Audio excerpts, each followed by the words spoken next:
Где вы познакомились? Siz harda tanış oldunuz? Мы познакомились в интернете. Biz internetdə tanış olduq. Başqa cür də deyə bilərik. Нас познакомил наш общий друг.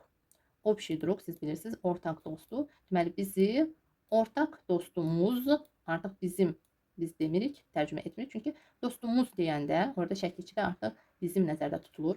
Bizim dostumuz və yaxud dostumuz tanış etdi. Bizi dostumuz tanış etdi. Sadəcə muz, biz dostumuzdur. Rus dilində şəkilçi ilə heç cür biz ifadə edə bilmirik. Mütləq naş sözündən istifadə edirik. Naş общий друг, bizim ortaq dost. Sadəcə bizim ortaq dost biz deyə bilmərik. Dostumuz deməliyik. Buna görə də artıq bizim sözündən biz istifadə etmirik. Çünki artıq şəkilçi ilə ifadə olunur. Ortaq dostumuz tanış etdi. Ты испекла пирог. Sən pirog pişirdin. Əgər şirniyyatdırsa, duxovkada nəsə pişirilirsə, olacaq испекла. Pirajki də ola bilər duxovkada, şirniyyatdır, piroqdur, piçenyadır, olacaq испекла. Amma yeməkdirsə, duxovkada hazırlanırsa, olacaq приготовила. Burada pirog şirniyyatdır, pirog, печенье, там кекс или же еще что-то, olacaq испекла. Unla. Şirniyyat hazırlanırsa, duxovkada olacaq испекла. Как получился? Pirog nəzərdə tutulur. Buna görə də kişi cinsindədir burada. Necə alındı? Вкусный получился пирог. Cavab veririk. Pirog dadlı alındı. Как получилось? Necə alındı? Ümumiyyətlə nəsə soruşuruq. Necə alındı? Buna görə də orta cinsdə götürürük. Не очень. O qədər də yaxşı yox. Və yaxud не очень belə də. Belə də sözü biz не очень rus dilində bu cür ifadə edə bilərik. Belə də не очень. Burada как получилось mən deyirəm, amma siz konkret nəsə nəzərdə tutursunuzsa, həmən ismin cinsinə baxıb siz dəyişə bilərsiniz burada. Здорово получилось. Baxın. Здорово, əla sözün əvəzidir. Əla alındı. Biz super получилось deyə bilmərik. Super sözü rus dilində yoxdur. Məhz здорово var. Здорово, здорово. Здорово получилось. Əla alındı. Или хорошо получилось. Yaxşı alındı. Deməli, əla olacaq здорово. Он оставил свой рюкзак в школе. O çantasını, burada bel çantası nəzərdə tutulur. O öz bel çantasını və öz deməyə də bilərik. O bel çantasını məktəbdə qoydu. Свои спортивные брюки, idman şalvarını biz deyirik. Çünki bir dənə nəzərdə tuturuq. Amma siz bilirsiniz ki, rus dilində cəmdə olacaq. Брюки sözünə görə. Брюки hər zaman cəmdədir. Amma biz tək də nəzərdə tuturuq. Və yaxud sportivki deyilə bilər. Yalnız danışıqda. Он оставил свои спортивные брюки в школе. Он оставил свои спортивки в школе. Necə tərcümə edəcəksiniz? O öz idman şalvarını məktəbdə qoydu. Feili axırda tərcümə edirik. Ты случайно не оставлял деньги на столе?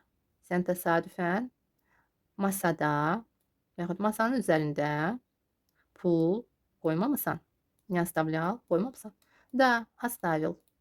Və yaxud da оставлял. Оставлял da deyə bilərik. Оставил da deyə bilərik. Оставлял davam edici formada. Bəli, qoymuşam. Da, оставил. Bəli, qoydum. İnanıram ki, asanlıqla tərcümə edə bilirsiniz. Yenə də deyirəm, mən tərcümə edirəm tez, çünki video uzanır. İstəmirəm ki, uzansın. Siz amma videonu fasiləyə qoyub tərcümə edə bilərsiniz özünüz. Sonra da artıq mənim tərcüməmi dinləyə bilərsiniz. Ты давно изучаешь русский язык? Sən rus dilini çoxdan öyrənirsən.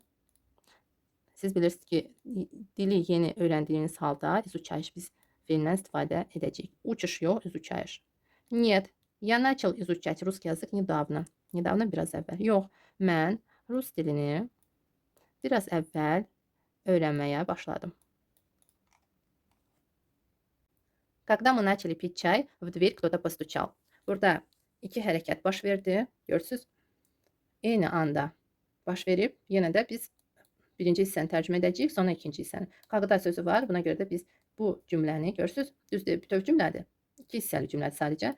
Bu birinci hissəni arxadan tərcümə etməyə başlayacağıq. Çay içməyə başladığımız zaman, начали, başladığımız vaxt qapıya kimsə döydü. Постучал, döymək deməkdir, məhz qapıya. Qapıya, в дверь, kimsə döydü. Почему это произошло именно со мной? İmенно со mной. Necə tərcümə edəcəyik, dostlar? Bu belə söz birləşməni mən sizə keçmişəm. Siz bilməlisiniz. Məhz mənimlə. Niyə bu? Məhz mənimlə baş verdi. Произошло. Это произошло случайно. Случайно, təsadüfən. Bu zərfləri ayrıca yazın. Deməli, bu təsadüfən baş verdi. Biz bu deyirik. Burada başqa bir hansısa bir hadisəni deyə bilərik. Onda hadisənin deməli cinsinə uyğun olaraq biz feili dəyişəcəyik. Burada это deyirik. Buna görə də orta cinsdə olacaq. Это произошло случайно. Bu təsadüfən baş verdi. Происходили странные вещи. Странные вещи. Burada mən silmədim, saxladım. Deməli, qəribə şeylər baş verirdi. Происходили. Произошли. Baş verdilər. Когда ты выполнишь мою просьбу? Necə tərcümə edəcəyik dostlar? Mənim xahişimi nə zaman, nə vaxt sən yerinə yetirəcəksən? Я уже выполнила. Mən yerinə yetirdim. Он с легкостью выполнил сложное движение. O с lегкостью necə olacaq dostlar? Buradası mütləq olmalıdır. С lегкостью. Asanlıqla. Asanlıqla. O asanlıqla çətin hərəkəti yerinə yetirdi. Выполнил yerinə yetirdi. Они выполняли эти задания с трудом. Baxın, с lегкостью. Asanlıqla, с trudom, çətinliklə. Onlar bu tapşırıqları çətinliklə yerinə yetirirdilər. Выполняли. Görürsünüz? Выполняли. Yerinə yetirirdilər. Davam edici formada. Я случайно коснулся ее руки. Necə olacaq? Случайно. Bu da zərfdir. Mən təsadüfən onun əlinə toxundum. Kosнулся. Toxunmaq. Toxundum. Она даже не почувствовала. O heç hiss etmədi. Касается всех. Hər kəsə aiddir. Keçmiş zamanda olacaq. Hər kəsə aid idi necə? Касалось всех. Bir də əgər toxunmaq kimi tərcümə olunursa olacaq. Касался всех. Eynicə olacaq. Sadəcə burada cinsdə olacaq. Burada ümumi götürülür. Касается, касалось. Касается indiki zamanda, касалось keçmiş zamanda. Amma burada cinsə görə dəyişir. Касался, касалось, касались cəmdə. Они выступили на сцене. Onlar səhnədə çıxış etdilər. Выступили. В детстве я выступал на сцене как актер.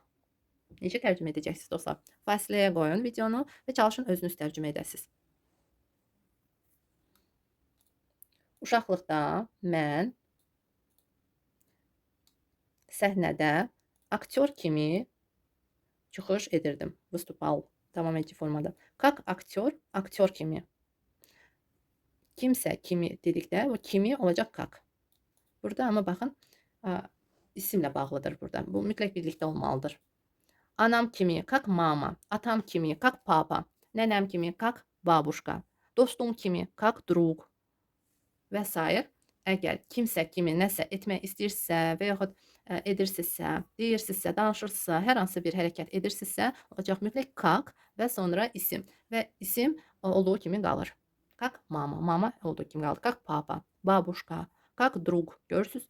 İsim dəyişmir. Şəkilçi əlavə olunmur. Olduğu kimi qalır. Как sestra. Sestra, bacı. Как sestra. Bacım kimi. Biz deyirik bacım kimi. Amma rus dilində konkret. Как sestra. Как актер. Aktyor kimi выступал. Çıxış edirdim. Она может объяснить мне еще раз. Sual veririk. Deməli, o xanımdır. Həmən dediyimiz şəxs xanımdır. O mənə bir daha başa sala bilər. Görürsünüz? Может şəxslədir. Объяснить dəyişilməz formadadır. Birinci dəyişilməz formada olan feili tərcümə edirik. Sonra artıq cinsdə olan. Başa sala bilər.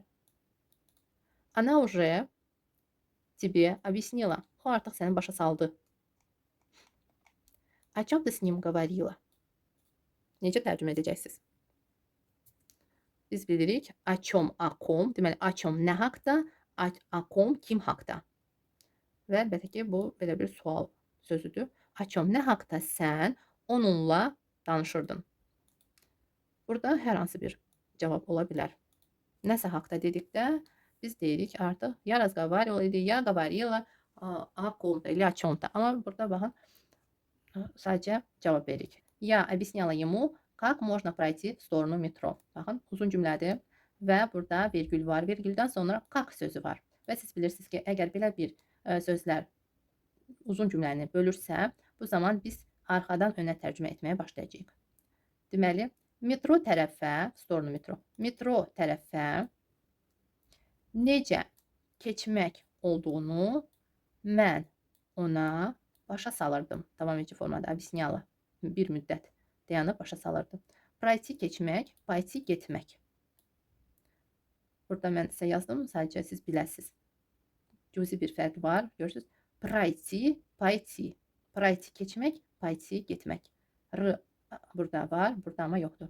Burada sadəcə baxın, necə keçmək olduğunu, biz olduğunu, bunu можно kimi, olduğunu kimi tərcümə etdik. Çünki burada başa salırdı. Amma əgər başa salırdı sözlə biz istifadə etməsək, feillə istifadə etməsək, как можно пройти в сторону метро? Metro tərəfə necə keçmək olar? Baxın, olar. Можно artıq olar kimi tərcümə ediləcək. Amma başa saldıqda biz başqa cür biraz tərcümə edirik. Necə keçmək olduğunu kimi tərcümə edirik. Они объясняли мне несколько раз, но я все равно не понял. Dostlar, birinci siz tərcümə edin. Fasiləyə qoyun videonu. Onlar mənə bir neçə dəfə başa salmışdılar. Объясняли, başa salmışdılar. Keçmiş zamanda. Amma mən yenə də, все равно, yenə də, опять də demək olar. Yenə də, опять başa düşmədim. Не понял. Они не сняли шапки. Şapka təkdədir, şapki cəmdədir. Necə tərcümə edəcəksiniz dostlar? Sadəcə siz bilirsiniz ki, fiildən sonra burada şəkilçi dəyişilmir. Nə zaman? Əgər kişi cinsindəsə, orta cinsli və cəmdə. Əgər qadın cinsində olarsa, onda dəyişiləcək. Amma qalan cinslərdə və cəmdə dəyişilmir. Onlar papaqları çıxartmadılar. Не сняли, çıxartmadılar. Мы постараемся выполнить все задания. Tərcümə edin dostlar, birinci siz. Biz bütün tapşırıqları постараемся выполнить. Etməyə çalışacağıq. Yerinə yetirməyə çalışacağıq. Belə də demək olar. Həm etməyə, həm yerinə yetirməyə. Выполнить əslində yerinə yetirməkdir. Yerinə yetirməyə çalışacağıq. Amma sadəcə xahişi yerinə yetirmək olar, amma tapşırığı etmək olar. Düzdür? Etmək kimi də tərcümə etsəz, burada səhv olmaz. Deməli, etməyə çalışacağıq. Я старалась ходить тихо, чтобы не разбудить брата. Burada чтобы var. Görürsünüz, uzun cümlədir və vergüldən sonra чтобы sözü var. Arxadan tərcümə edəcəyik. Qardaşımı oyatmamaq üçün, чтобы, oyatmamaq üçün mən çalışırdım, sakit gəzim. Görürsünüz, burada iki feil və sonra zərf var. Yenə də biz я старалась, staralась. Mən çalışırdım, sakit gəzim. Dəyişilməz formadan əvvəl birinci zərfi tərcümə edirik, sonra bu feili, dəyişilməz formada olan feili. Я постарался ответить на все вопросы. Mən bütün suallara cavab verməyə çalışdım. Kişi cinsində burada şəxs deyir. Мы применим это на практике. Применять. Necə tərcümə olunacaq dostlar? Применять. Burada var. Yəni tapaq bu sözü. Tətbiq etmək, əlbəttə ki, tətbiq etmək. Применять, tətbiq etmək. Применим gələcək zamandadır. Tətbiq edəcəyik. Biz bunu təcrübədə tətbiq edəcəyik. Применим это на практике. Я применю, mən tətbiq edəcəm. Ты применишь, он применит, она применит, мы применим, вы примените, они применят. Daha çox əlbəttə ki, bitmiş formadan istifadə olunur. Gələcək formada da demək olar. Keçən səfər bu söz keçmiş zamandaydı. Bu səfər mən sizə istədim, gələcək zamanda yazın və mənə maraqlıdır. Siz tərcümə edə bildiniz ya yox. Интересно, почему я не отметил тебя вчера? Burada zərfdir. Maraqlıdır. Mən səni dünən niyə qeyd etmədim? Niyə etmədik? Qeyd etmək. Dəftərdə qeyd etmək. Dəftərdə olsun və yaxud kompüterdə hardasa qeyd etmək. Maraqlıdır. Mən səni niyə dünən qeyd etmədim? Мы отметили мой день рождения дома в кругу семьи. Fasiləyə qoyun videonu, çalışın özünüz tərcümə edəsiniz. Biz mənim ad günümü evdə в кругу семьи, ailəm ətrafında, ailəmlə семьей olacaq, с семьей, amma в кругу семьи ailəm ətrafında Ailəmlə də demək olar. Ailəm ətrafında burada gəlin belə tərcümə edək. Отметили qeyd etdik. İdi в ресторане. Restoranda qeyd etdik.